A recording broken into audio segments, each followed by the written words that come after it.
from South Africa. She's a retired nurse and community worker and adult educator.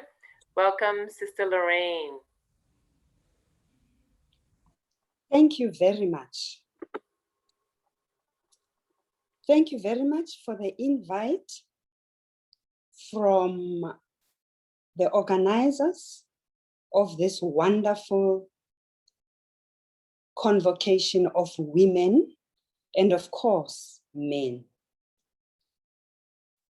I feel very honored to be able to speak to such a vast group of people from all over the country. Although I am emotionally touched and challenged because of what has just befallen me, but I know and I have learned from the previous speakers that when you feel your lowest, that is the time that you need to go out there and witness to other people. So I hope I'll be able to do this. It's something that I'm passionate about, and it's my experience. Let me greet you in the name of our Lord and Savior, Jesus Christ. I would have loved my husband, my spouse, to actually be the one that tells this story, because all what I'm going to tell and part of it happened to him. But because I was part and parcel of all this, I hope the Lord is going to help me have the right words to talk about it. Give me the courage and remind me of important things that I need to say.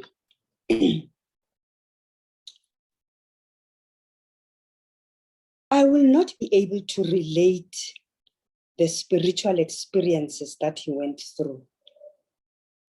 I will relate my own experiences, both emotional and spiritual. And the others is just the physical encounters as we went through this experience of reversing his diabetes.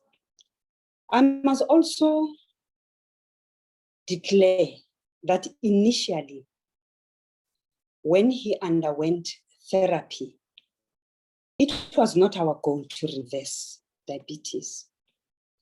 This came about in the middle of his illness as we were experiencing what we went through. Remember also that when one member of the family is sick, the whole family is sick.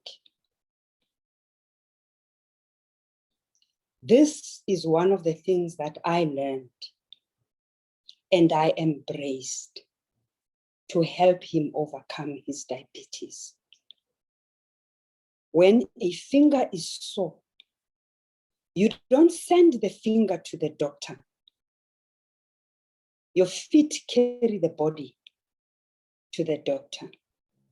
Your mouth talk about this finger that is hurt.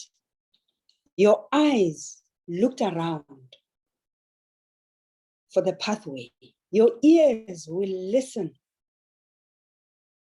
to what is being said, and your hands will put to use what needs to be put to use.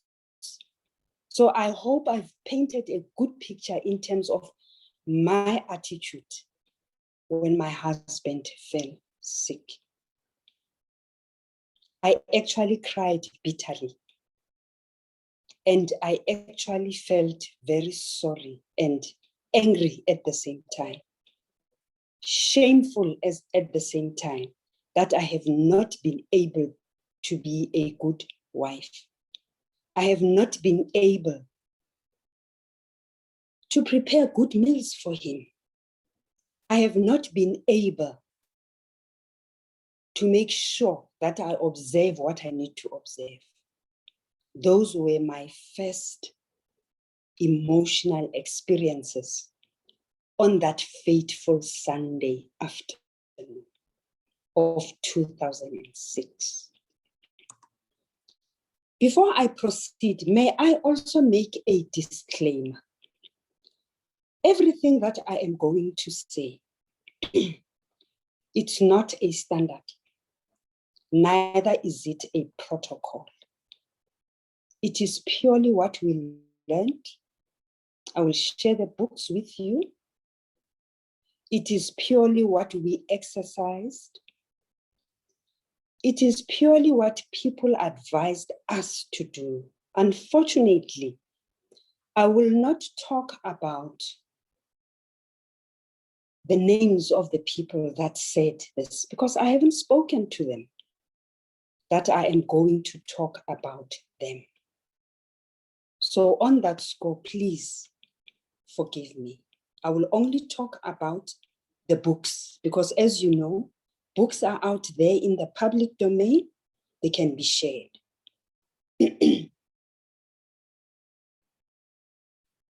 May I also declare that professionally, I am a nurse. At the time when my husband got sick, I was no more practicing as a clinical practitioner. I was working in a research organization, the Medical Research Organization of South Africa. And we were doing a lot of research in the communities. And he was working as a consultant, management consultant for companies. His work was very stressful. He had to deliver on the goals that he has set for himself to the executives of companies. So just that brief explanation tells you about the stress levels that he was under. For me, because of the nature of work I was doing, I was traveling a lot. And on that fateful Sunday, when we made the diagnosis, I was set for a trip to Cape Town to spend a week there. And may I also say, we were the only two in the house. The children had already moved out of the house. It was an empty nest. And you will understand that diabetes is a disease of people who are older. That is why at times they refer to it as maturity onset diabetes. So being the two of us in the house, going through what we went through as I'm going to explain to you, you will understand in terms of some of the decisions that we had to take. When he became sick, I was already scheduled for this trip to Cape Town. He had lost a lot of weight, in spite of the fact that he was eating well. And to my opinion, it was good food. He only had a problem with the itch. He was itching a lot. And one of the ways, I'm sorry.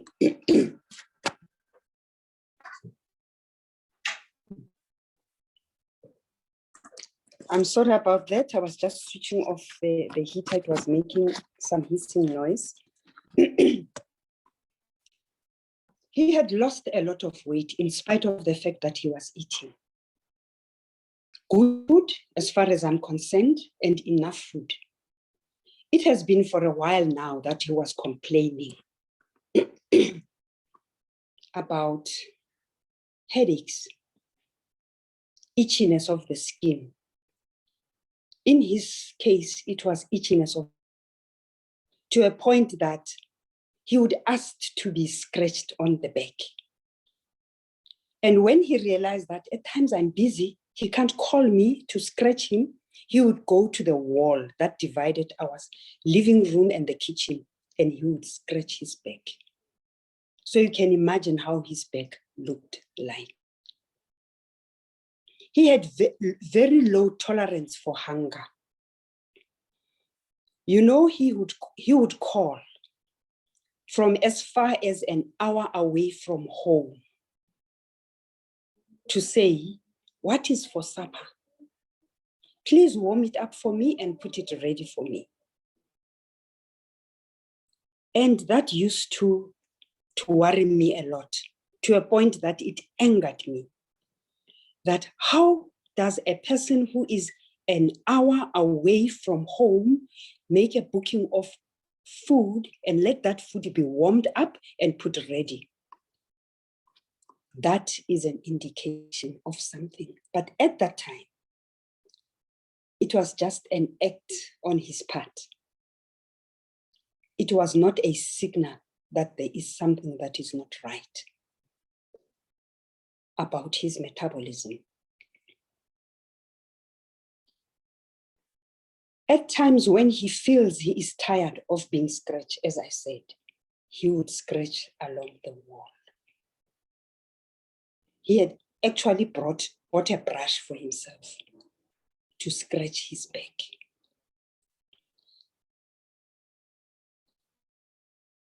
That Sunday afternoon, it was the Holy Spirit just said to me, this man has been complaining about a headache. You have taken his blood pressure, it is normal. Just test his urine. Incidentally, his mother died of diabetes. Can you still hear me? Yes, we can hear you. Hello? We can hear you, Sister Loraine.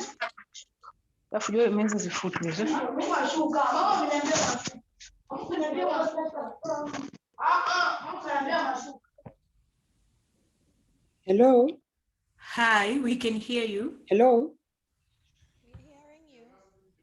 You can hear me? Okay. Yes, we can hear you. All right. We can hear you. I think it is the Holy Spirit that says, just test this man's urine and see what is going on. And lo and behold, his urine his sugar in the urine was high. He was so tired and exhausted, he was sitting on the floor in the bathroom. I said, sweetheart, you've got high urine sugar. He just and kept quiet. And after a while, he said, I agree.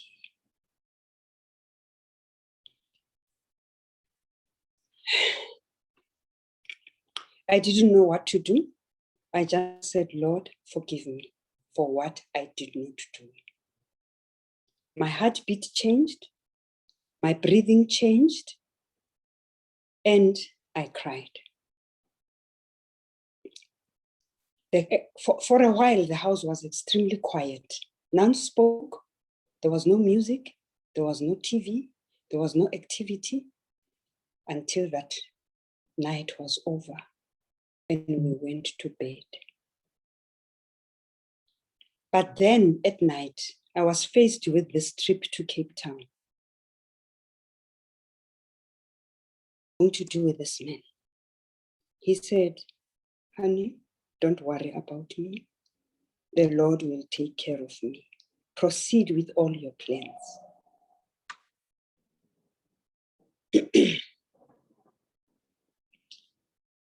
I thought about my children. I thought about how am I going to do this? How am I going to tell my friends? How am I going to tell my colleagues? How am I going to say this at church? It's all the questions, one after the other. The negative feelings of regret, of shame, of guilt, of inadequacy clouded my mind. But I just said, Lord, help me to go through this disastrous situation. I left for Cape Town. I gave him instruction. I said to him, the following day, just wake up, don't eat anything, drive yourself to the clinic, and they will sort you out. And if anything happens between my leaving and that time, please, here is the number, the ambulance, call them.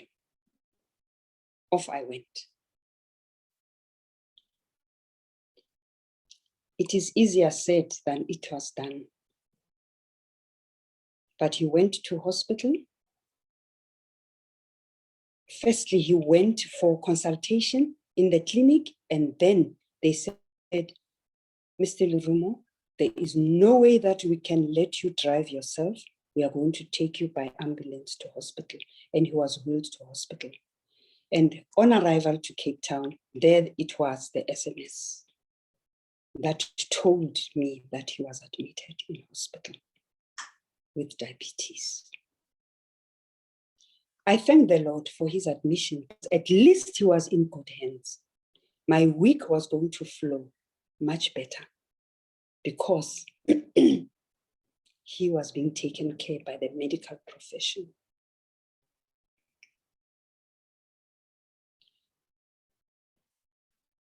To cut the story short, his stay in hospital took about 3 weeks to bring his blood sugar to normal. A week that has elapsed, when I came back from Cape Town, I landed in the clinic where he was admitted. And we listened to the whole story, and he was put on insulin, long-acting and short-acting, long-acting, and on a sliding scale of insulin. He stayed there for 2 weeks, but on the 3rd day, he was ready to be discharged. Now the question is, what is the next step at home? Let me confess, very little education happens in hospital. Very education happens in hospital. But there is some education. The education he received, I will share it with you. There was a nurse who is a male. He said to him, Mr. Lerumo, you have a visitor. If you want to take good care of yourself, give this visitor everything that he needs. This visitor needs a place in your bedroom, needs the tablets. Give him the tablets, give him the insulin, give him the food, and continue with your life. That's the education he received. He embraced that education. It was the best thing ever that he was given. The following day, we had an appointment with the dietitian, a wonderful lady who asked him, Mr. Lerumo, what is your goal about this diabetes? Lo and behold, I never knew this. He said, my goal is not to be on insulin for the rest of my life. I was shocked at that, I must admit, because we've never discussed that he will ever be off insulin. Then I prayed a short prayer. I said, Lord,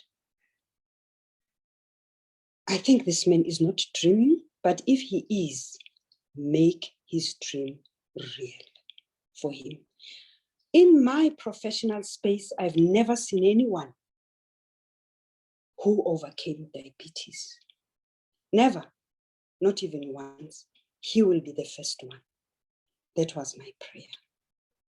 And you know, I learned that God does listen to prayers, sincere prayers.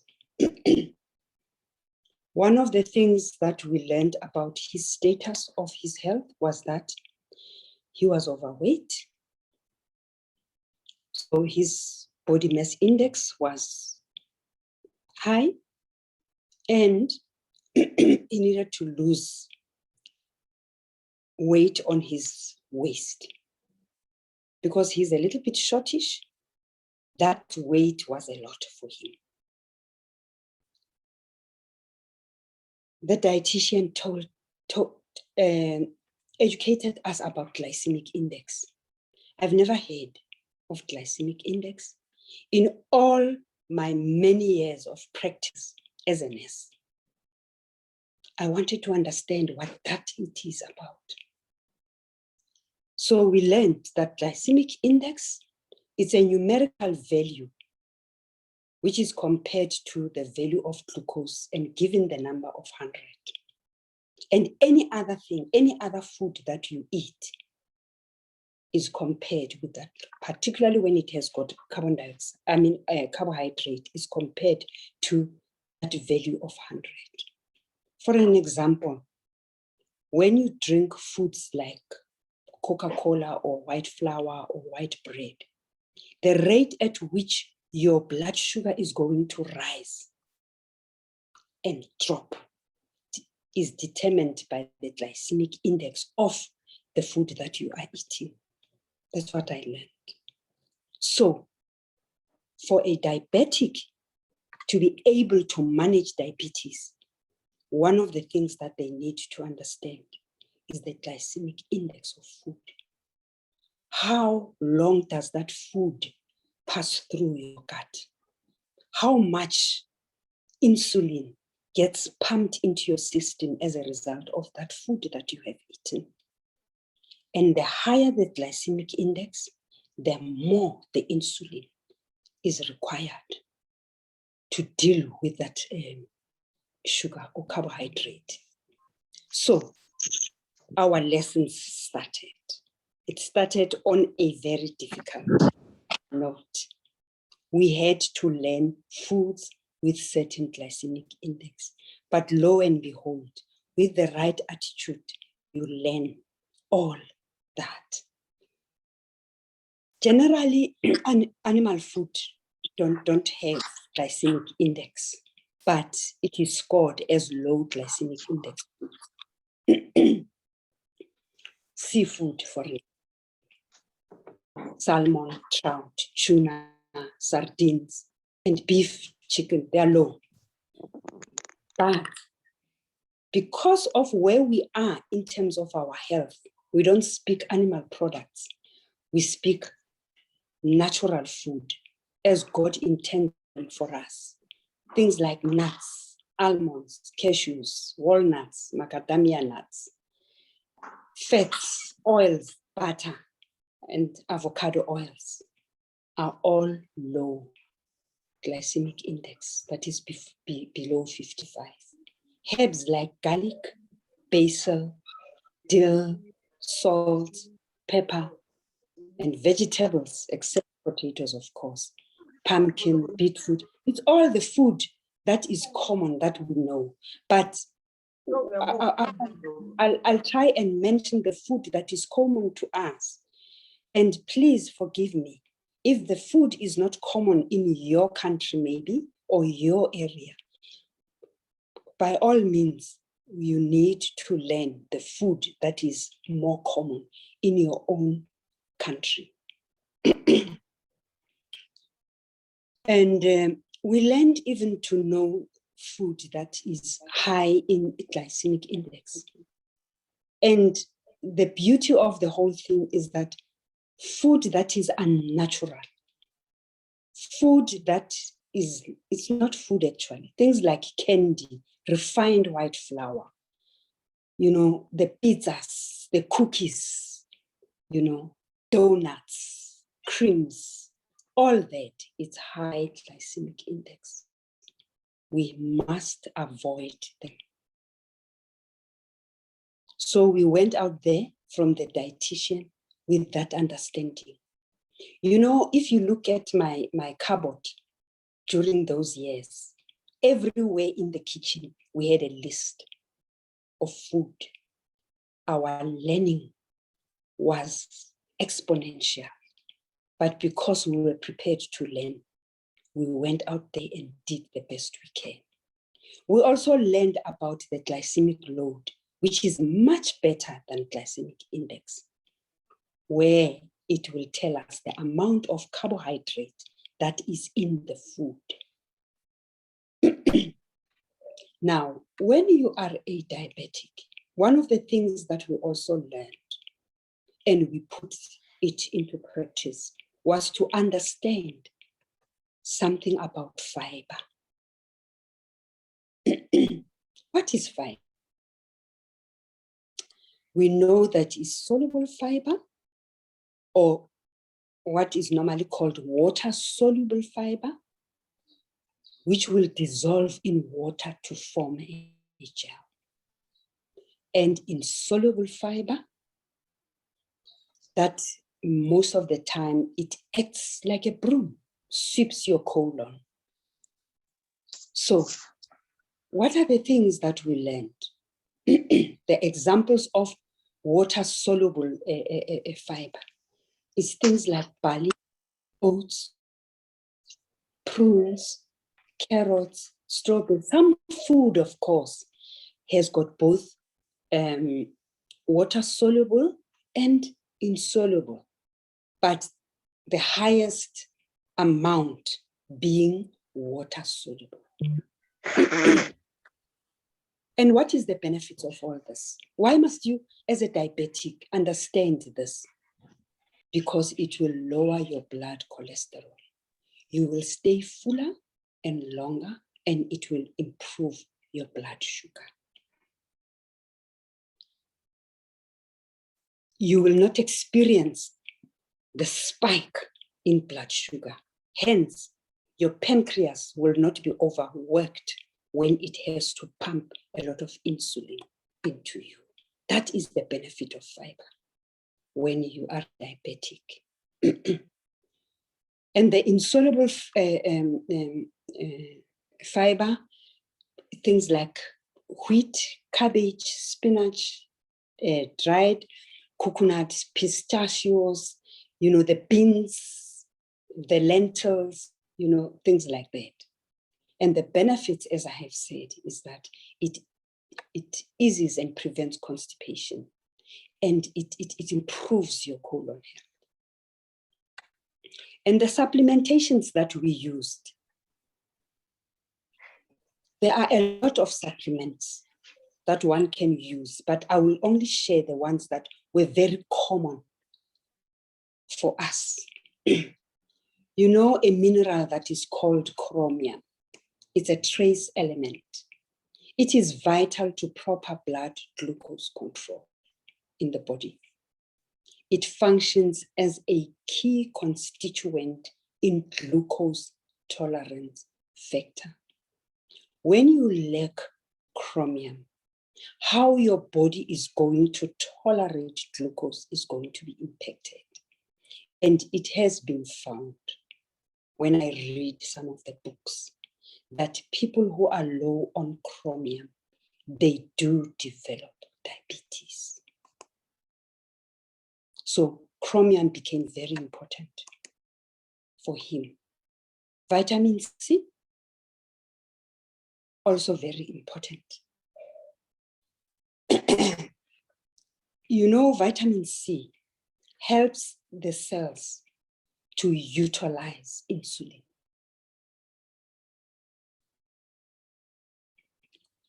The foods that are rich with vitamin C is all our citrus fruits. And there are vegetables that are also rich with vitamin C. Cauliflower, for an example. Brussels sprouts.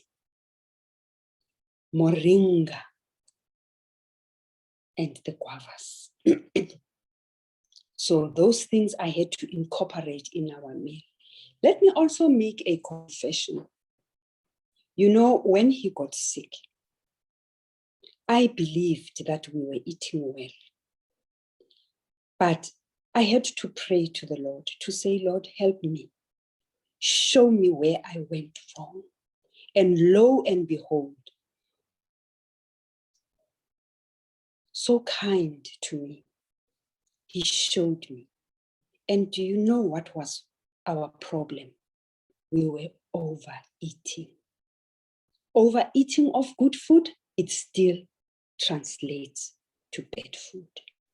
It's important that you eat the right amount of food. And as a diabetic, that lesson, you learn it very, very hard because the body is used to eating certain amounts of food. Now, all of a sudden, you've got to start measuring. The dietitian did teach us to measure food by portions. When he started being sick, he was eating 3 portions. But as he got better, he went to 1 and maintained 1 until he was off insulin. The vitamin E is also another supplement that improves the health of the kidney,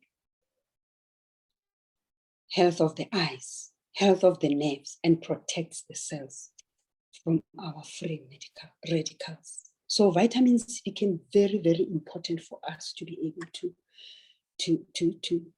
put it in our daily experiences. And the food that is rich with vitamin C is also, with vitamin E, it's also plant-based foods. Our oils, our nuts, our fruits, wheat germ oil, sunflower seeds, all those are available.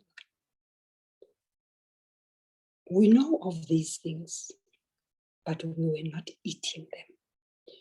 If we were eating them, it was just on that particular day. I don't know when what has happened, that we will eat the seeds. And if you remember very well, our food, as the Bible tells us in Genesis 1, verse 21, is the seed-bearing plants. So we had to go back to eating seed-bearing plants and fruits. So it's not all about food, what I have said about food. There is a lot that I can say about food. The amount of food, the regularity of food. You know, one thing that was very painful with a diabetic is that the diabetic eats so much food. I remember the day when I was standing at the sink. I was exhausted. He was eating 7 times a day. 3 full meals, 3 snacks in between, and 1 late night snack. To me, diabetes was a very expensive disease. And I think it is. Because with all these meals, it has got to be quality food. So for me, prevention of diabetes is key. Let us not wait until we have diabetes. Because having to get out of a diabetic state requires emotional, spiritual support, social, and lifestyle change in every aspect. So, what am I saying on that score? When you wake up, you test your blood sugar. 30 minutes before your first meal, you test your blood sugar. 2 hours after your first meal, you test your blood sugar. 30 minutes before your second meal, you test your blood sugar. 2 hours after your second meal, you test your blood sugar. 30 minutes before your third meal, you test your blood sugar. 2 hours after your third meal, you test your blood sugar. Late night before you retire, you test your blood sugar. That is what we went through. It was challenging, I must admit. Test strips are not cheap, by no means. We had to make drastic decisions in terms of, do we move forward with this or what do we do? We had a medical cover. Let me talk about our medical cover. We had a medical cover. We had upped the medical cover so that he can be supported at all costs. But let me tell you, our medical cover ended before the year ends. We had to supplement a lot of things that our medical aid was not able to cover. We had to make a decision whether we continue with it or not. And the decision we made was we downgrade the medical cover, and that money, we use it for our supplements. That money, we use it for food, because we had already planned. We have already learned that food is critical to a diabetic. There is no way we can afford buying good food as we understand it to be and eating it like we are supposed to eat with the meager salary that we are having. The first year went by. The downgrade went very well. God was merciful to us, and God kept us away from the hospital. We were brave enough to take the second leap, downgraded again. Up our needs in terms of how we understood our requirements in terms of food and vitamin and mineral supplements. The Lord was merciful. The Lord was blessing. Out of the hospital the second year, and it went on and on, and it piled up and up until we were so confident that we felt this is the right decision to do, to a point where we only had a hospital cover, because it was going to be very irresponsible of us not to have a hospital cover in case of the time when we need to be admitted in hospital. And by telling you this, I am not saying it's wrong to have a medical cover. I am sharing you what made us do what we did. It was informed by how we understand the situation that we find ourselves in, and looking at them, the financial implication relative to the health that we were aspiring for.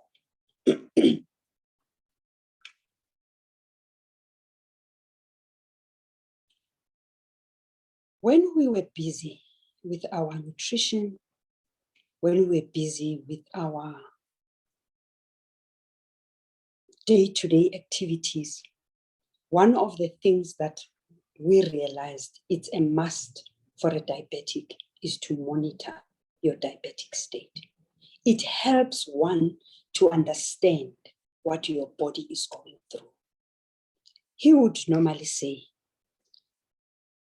I feel bells ringing in my head. What does that mean? You will only understand that when you test your blood sugar. When the blood sugar is high, you feel the ringing in your head. And when your blood sugar is low, you feel the fatigue. But you can never know that unless you monitor. So monitoring becomes very important for a diabetic. And this is one of the lessons we learned quite early in our journey. And we didn't just do home monitoring. We also went to the doctor. We had a nephrologist that was looking after him, who prescribed the long-acting insulin. And he was doing his best as he understood his condition. He was sent I touched the wrong button. He was sent for for examination of his eyes in one of the consultations. He was sent for bloods, and one of the important blood that he was sent for, it's what we call the HbA1c.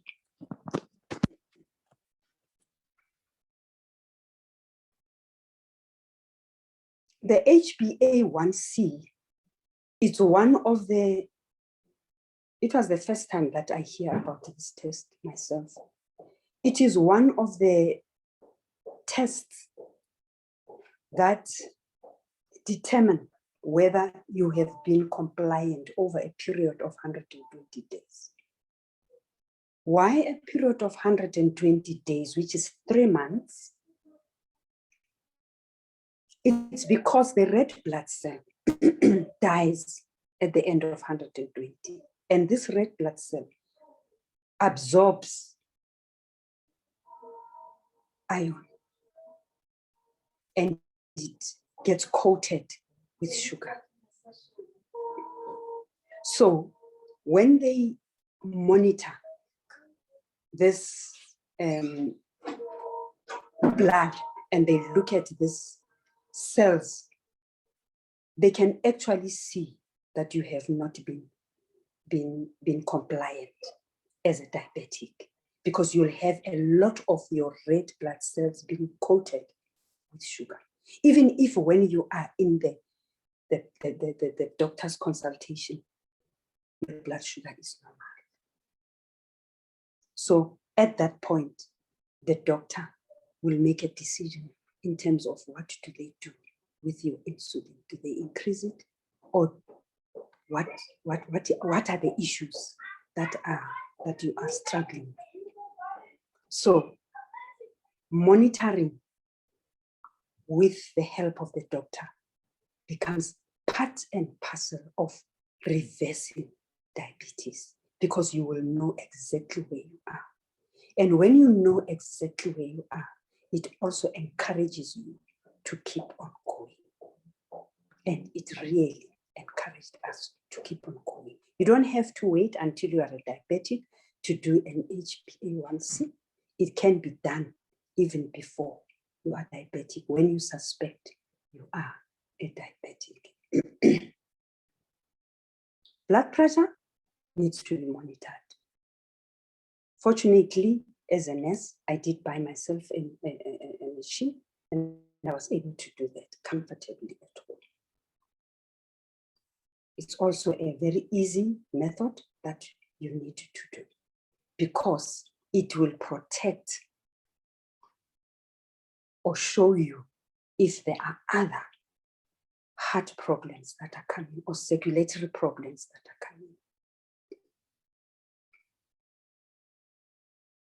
And diabetics are at high risk for developing the kidney disease. The doctor also checks your blood pressure.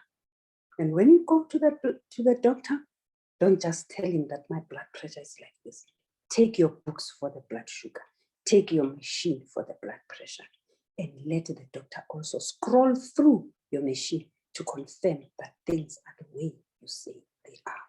Otherwise, you will not be able to manage. You will not have the good picture of how you are. Blood fats, which they call blood lipids, it's also very important to be monitored.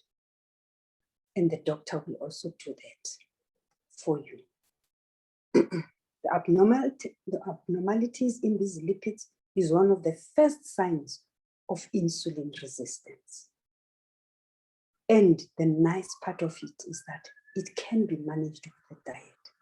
So you can see for yourself that diet is very important to a diabetic. Lifelong learning about diet needs to be the attitude.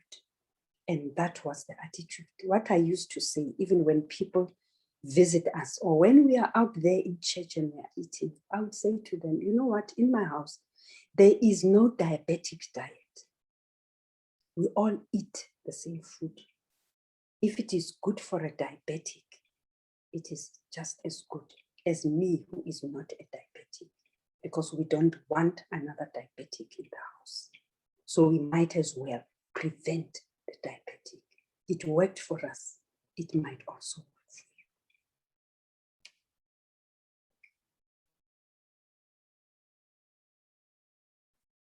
you. The other test that the doctors did, it's the food examination test. It's very important. It is a complication for diabetes because of the circulation. You know, people that have got diabetes, they have poor circulation. Their blood is thick and blood does not get where it's supposed to get. And as such, there is poor circulation, particularly to the extremities. Body mass index, I've spoken about it. It's something that you can also do at home. The issue of exercise. Exercise, it's not an option to a diabetic. Exercise, it's a must. I remember when he was blind. In fact, he was not totally blind, but his eyesight was so poor that it was very risky for him to get out of the house. At that time, I was still working. I would just say to him, you know, just get to a place next to the door. Don't get out. You used to play football. Just do a on-the-spot exercise until you saw it. That type of exercise was able to help him lower his blood sugar. By the time he was able to get out of the house to move around the house, his blood sugar had also improved. But the other thing with exercise, you need to be very to work with your doctor. Consult your doctor to find out from him if your heart is strong enough to be able to exercise. With him, he was still strong enough to be able to exercise. His blood pressure was normal. So he was able to exert himself, and he did exert himself in the house. And once you are able to see everything, you need to be able to choose an exercise that is best suitable for you. We chose to walk. We chose to do gardening. He was able to cycle. He bought himself a bicycle and he was able to kick a ball. We learned a lot about exercise. Exercise lowers blood sugar. Exercise improves your immunity. Exercise improves and strengthens your heart. Exercise increases oxygen into your bloodstream, and hence things like ulcers, diabetic ulcers, will not occur when you exercise. It has to be regular. You don't exercise once a month. It must be regular. It must be part and parcel of the life of a diabetic. And let me tell you, the way it was so regular with us, people knew about us walking to a point that when he is no more and I am walking alone, people would stop, they would stop and say, why are you walking alone? Where is Papa? And I will tell them that Papa is resting in his grave. And it will be like, honestly and truly. And I say, yes, we are still in this world. We are all going at some time rest.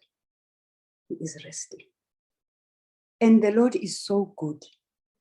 that he has opened up other avenues by which I can also do some missionary work as I walk. I do take some few pamphlets. I've met a few people that would say they miss Papa. I would give them the pamphlet on the way, and we would talk about the saving power, the God who gives us the strength to be able to do what we do. So medical missionary work, it's an ongoing work. Your life, it's a witness.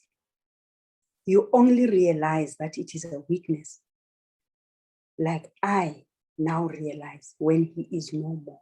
It was like, no, we are just walking, helping each other overcome diabetes. No, it is a witness. It is a motivation.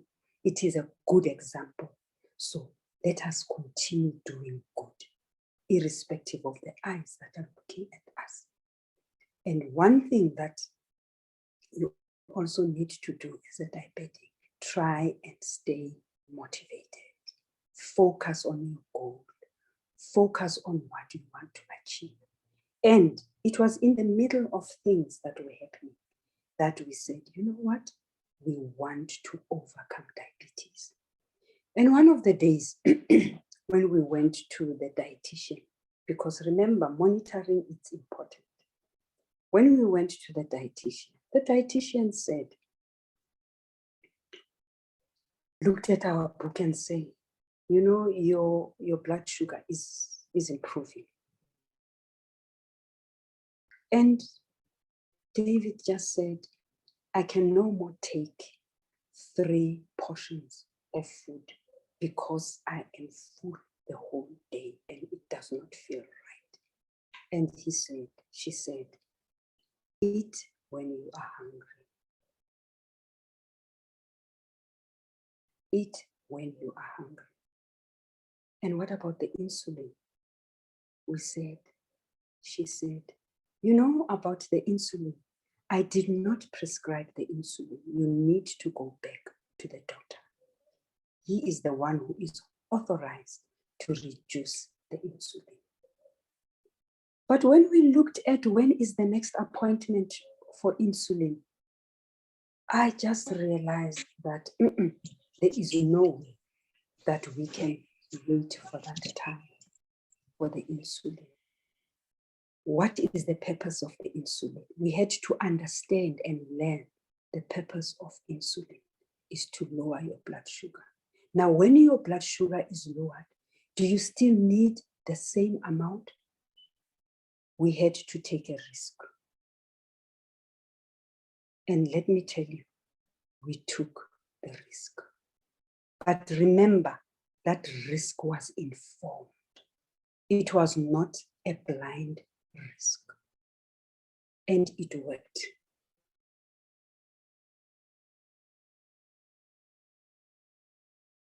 I can't see myself. Can you still hear? Yes. So we're here. you can still hear. So we took that risk. And by the time we went to the doctor, we had to confess that we took the risk. And he was happy with us that we took the risk.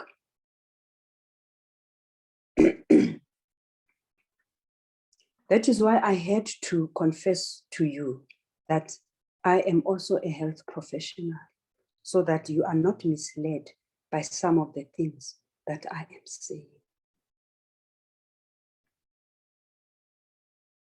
That is that about insulin. Let's talk about water.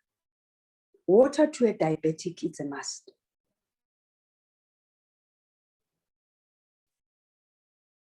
Water to everyone, it is a must. My screen keeps on changing, so it worries me a little bit.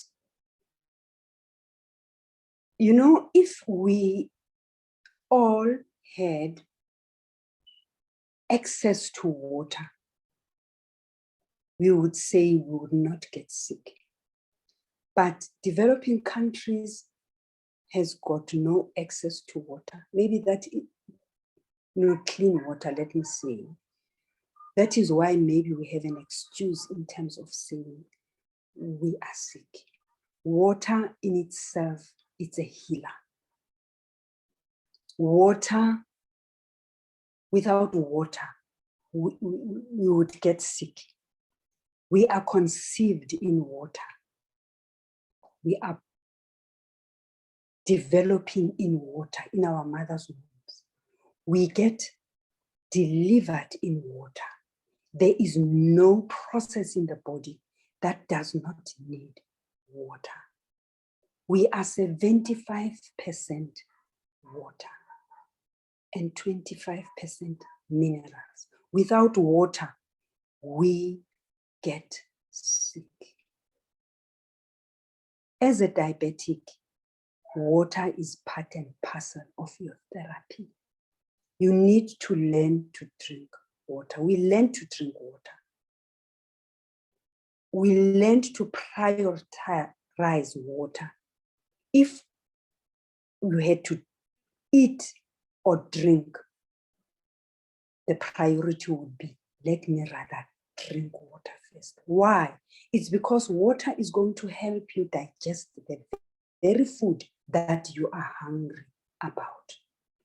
An example would be, when you are hungry, water helps you to be able to manufacture hydrochloric acid. Hydrochloric acid in your stomach helps you to digest the protein that you are going to eat. That is why when you read some of the books, Counsels on Diets and Foods, we are not to mix our food and the water because we dilute our hydrochloric acid. Hence, we don't get good digestion. So water becomes very important. On rising up, drink water. 30 minutes before you eat, you drink water. And only an hour or more after eating, you can drink water. And the requirement for water varies with people and their work and their environment. But on a standard rule of thumb, for adults, it's 2.5 or 2.7 liters of water per day for women and more for men. And obviously children is going to be less. Now with diabetics, water is a must. They have to get rid of the sugar in their bloodstream. They had to get their blood to be less thicker. And water is the safest way of doing that as opposed to anticoagulants. It's the most natural way of doing that. And we became friends with water when we were reversing our diabetic. There are many types of waters available there. There is reverse osmosis water. There is filtered water. There is pure water. There is ozonated water. There is spring water. There is, you name it. But pure, clean, refreshing water will do the trick. Wherever you are, get yourself clean, fresh, refreshing water. Now, out of the experience that we went through, one of the other things that we learned impacts directly on diabetes is stress. When one is stressed, do not increase your insulin levels because of stress. Deal with the stressor.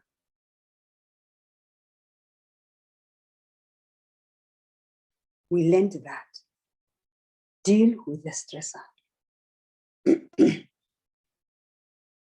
Resting, 8 hours of rest. Forgiveness. Do away with anger, hatred. All those. Keep your mind very, very active. And because it is very, very active, you secrete some hormones in your system that alter how your heart works, how your kidneys work, how your blood vessels work, and that impacts on the health. So, in a stressful situation, deal with it. In relationships, if there are no good relationships in the family, enhance the relationship when you want to reverse diabetes. One of our slogans is, we do not heal when you hate. And the previous speaker did also mention the fact that we need to be able to do away with the feelings of anger because they compromise our mental health. They compromise also our physical health. The lessons that we learned out of this, it's the knowledge and the awareness. The two of these things go hand in hand for a diabetic. One needs to make the commitment that, every day I am going to, not just learning, but putting to practice what one has learned will take you out of a state of diabetes. People know so much about diabetes, but not practice all the things that they know about diabetes. So the people who remain blissfully ignorant about their disease and refuse to undergo regular testing and self-monitoring are far more likely to face unnecessary suffering and so what am I saying about that? The knowledge, understanding, and commitment to putting to use what you understand. Diabetes damages many complex control systems of the body. So to gain control, diabetics must learn how to maintain intimate awareness of their blood sugar. I've spoken about monitoring the blood sugar. It's not an exception, it's a must. But when you learn to test your blood sugar, you can only have 7 blood tests in a week, and each one of them representing the many that you would have done in a day, because it would give you a good picture of what is your blood sugar after your breakfast. So self-monitoring becomes very, very important, and we learned that and we became acquainted with that. Now, don't work alone. You've got a team of people. The first team, it's your household. We became partners, myself. I embraced his condition. Although it started off on the worst note where I was angry, where I was judging myself, where I was disappointed at myself, but it ended up being a very good relationship building experience, where I used to say, his disease has actually helped me to overcome my own ailments. In our language, we say, "Lefu la hae la mphidisa." We don't wait for a person to die and then live out of the means of that dead person. No, but you work with the person during the time when they're sick. And the way you work together, you also improve your own health. That's what I mean. The first team is your family. The second team, it's your doctors, the nephrologist, the general practitioner, your naturopath. For us, our naturopath, our homeopath became our friend because we needed to learn other things that from my professional space, I haven't known about. Learn about them. And I learned about them from my naturopath. doctor. Your dietitian is very important. She's got very important information to share with you. And of course, a certified diabetic educator to give you the information to understand what diabetes is all about. To share with you a few of the books that we used, there is a book by Michael Murray, which says, Beat Diabetes Naturally. That's a book that I would say to most people, it's written in very simple language. People can use this book.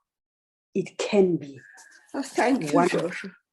Yes, it can be one of the books that you use, especially that the examples that are in here have been researched. So what I've shared with you is what we went through. The Ministry of Healing from Ellen White, it's a very good book to put to use because she's got, and counsels on diets and food. And very important about issues of water. Dr. Batman Halish is one of the key people that have written a lot, who will change your mindset in relation to water. And thank you very much for taking time to listen to this experiential learning. Over to you, Sis Molly. Amen. Sis Molly. Yes, I'm here. Sis Molly. Thank you so much. Molly's coming in. Thank you so much, Sister Loraine. Each time I listen to your, hello, can you hear me? Yes, I can. Yes. Each time I listen to your testimony, I am encouraged. And I like the fact that it is repeatable. I don't know if there's a lady here in the women group. We have a WhatsApp forum, and she actually sent a message about her father who's been diabetic for 15 years, and she was wondering if the sugar could be controlled because he's older. He's had it for 15 years, and since January, of course, probably stress is part of the reason. With the pandemic, there was a second wave at that particular time of COVID. His sugars had refused to come down despite medications. And the same principles that you talked about helped him, yes? His sugars dropped from 24 millimoles to, by the time